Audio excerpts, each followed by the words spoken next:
Welcome. Welcome to my office at Kent State University. This is an office that I share with another religion professor, and I have to give him credit. Most of the artifacts in here, it's an amazing what he has done with the office we share. He's got a tapestry up. He's got insignias of all the various religions. He's got Buddha heads and on the shelf behind me, and various statues, the statue of the Virgin Mary, you name it, he's got it here. It's an amazing space, and I love it. So I'm here at Kent State, where I just finished teaching my class in Introduction to World Religion. Today we talked about the Ramayana, where in Hinduism, it's the start of the semester. The lead character in the Ramayana is Rama, and Rama has blue skin, and for that reason, I wore my blue shirt today. And one of the interesting teachings is that no one notices his blue skin, and skin can just be a distraction, and who we really are is what counts. And in the Ramayana, ultimately, Rama finds out that he is God, and it's a metaphor for our own self-realization that we are magical beings, and that's a big teaching of the Ramayana.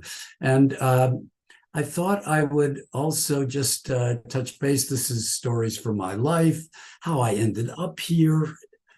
Trust me, this freaks me out. When I came back from India, I was really interested in learning about what I had experienced over there. More the information than just the emotional experience, and so I came back and I wanted to learn. And Kent State wasn't too far away, and there was a professor. His name was Joseph Palatella.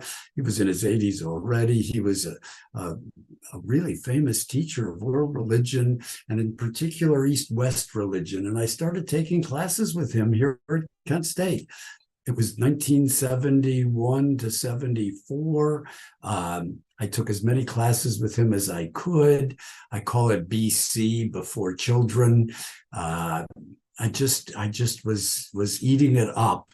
And at some point, they asked me, they said, Larry, you've taken so many philosophy and religion classes now.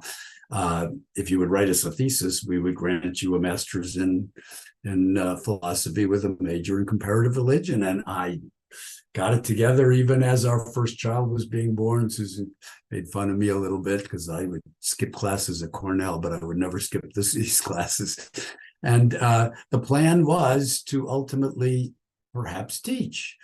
I was working in our small family business and helping my father out. And I thought I would do that for a few years and perhaps go on for my PhD. And I really had a desire to become a teacher. What interfered was that I learned what was behind the ivory curtain. It wasn't everything it was cracked up to be. There were politics involved. One of the professors who had become my good friend got involved in a really nasty tenure battle, and you don't really control your own future. It's where you can get a job, where they have an opening, and I just put it on the back burner and continued my life in business. My Susan put the screws to me and said, either we're leaving or we're going, or we're staying. And if we're staying, she wanted to move to Hudson, Ohio, where there was a great ice cream parlor and a downtown that looked just like the small town she grew up in outside of Philadelphia. And basically we moved to Hudson, which was rural back then.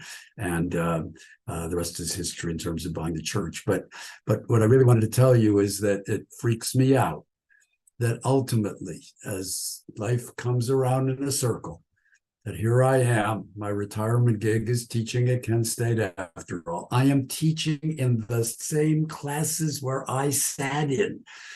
I just, the start of every semester, when I stand in front of that class, just existentially catches my attention. And I just want to share with you that perseverance counts. You never know when your dreams are going to come true. Sometimes they get waylaid. There's a joke that people make plans and God laughs. You know, if you maintain the idea, if you maintain the vision, you never know. You could end up right where you expected to be roughly 60 years ago. Have a great day as I come to you from Kent State, where I'm teaching after all. Blessings to all.